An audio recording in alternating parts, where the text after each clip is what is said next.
So probably the best moment memory that I have out at the Peterbilt field was 2002. It was actually my first full-time year as a soccer SID, and playing Western Kentucky that game. And North Texas hadn't lost a game out there yet. They were riding a 24-game unbeaten streak. They hadn't lost since 1999 at home. And they got up early 2-0 on Western Kentucky, and it seems like, okay, they're just going to shift it into neutral. Another win's coming.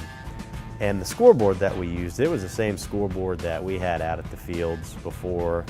And this is this old manual scoreboard that just rotated down. It was loud. It just said home, guest, and time, and that's all it did. And when I was out there, you weren't just keeping stats. You were playing music. I was in charge of the scoreboard, all of it. I had to do it all. And there were moments where, okay, goal scored. I could never really see who scored, who assisted, so I'd always end up having to go ask the benches who scored, who assisted on it.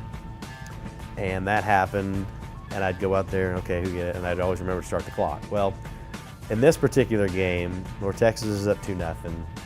Western Kentucky scored a goal probably early in the second half. I couldn't see who the person was. I had no idea who scored. So I ran over to their coach, hey, who was that? What was the number? Who's the assist? He gave me that. Came back, I'm writing it all down, and the game, boom, game goes on. It starts. And I just, normally, if I would have forgotten to start the clock, a coach or the ref would look over and see I hadn't started, but the fans even go, start the clock. But it didn't happen on this time. And so I figured, okay, I got the clock going, because I couldn't see it. It was in front of me, facing the fans. And so I'm writing everything down, I'm all caught up, and it's probably been about 45 seconds that have passed. And I'm watching, and you can hear the scoreboard because it's so loud when it was counting down, and I didn't hear it. I thought, did I start it? And so I just got up, walked around, it hadn't moved. It was still at 27 minutes, whatever.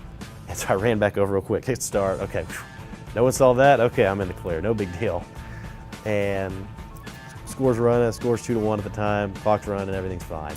But Western Kentucky scores with about 9 minutes left, game's tied. Okay, well, this is probably overtime. We'll see what happens. And then the last minute of the game, which is really not the last minute. The game should have probably already been over, but Western Kentucky they're just putting all kinds of pressure on North Texas. North Texas can't clear the ball out, and it's just, it seems like a matter of moments if they're going to score, and the clock is counting down. It's at 30 seconds, it's at 20. They're still just inside the box, just peppering North Texas with it. And a loose ball happens, the Western Kentucky girl, right place, right time, puts it in the back of the net. 9 seconds left. Their coach is just going crazy. They just won the Super Bowl. This is their biggest win ever. John is furious, and I'm sitting there just sweating bullets because the game should have been over. The game was over. The game should have ended about a minute ago, but there's still 9 seconds showing on the clock. And the game would finish out in the final 9 seconds. And so North Texas had their winning streak and their unbeaten streak snapped, but it shouldn't have ended. So North Texas really shouldn't have lost the game because I didn't start the clock in time. So sorry, John. Yeah, did you ever? And I never told him, because it was my first year in my first month being full-time, and I was scared to death. If I told, what am I going to do? Go up to coach after the game, hey, sorry about that loss. Boy, 3 goals, you've never done that. And oh, by the way, I didn't start the clock, so that's why you lost. I wasn't about to do that, and I didn't tell anyone that. I never told anyone about it, and I couldn't believe it because I couldn't believe no one knew it because I never saw the clock. Fans, the officials, no one saw it, and I was the only one who knew about it, and I haven't told anyone until now. 11 years later, I think I'm comfortable enough to say North Texas lost that game in 2002 because I didn't start the clock.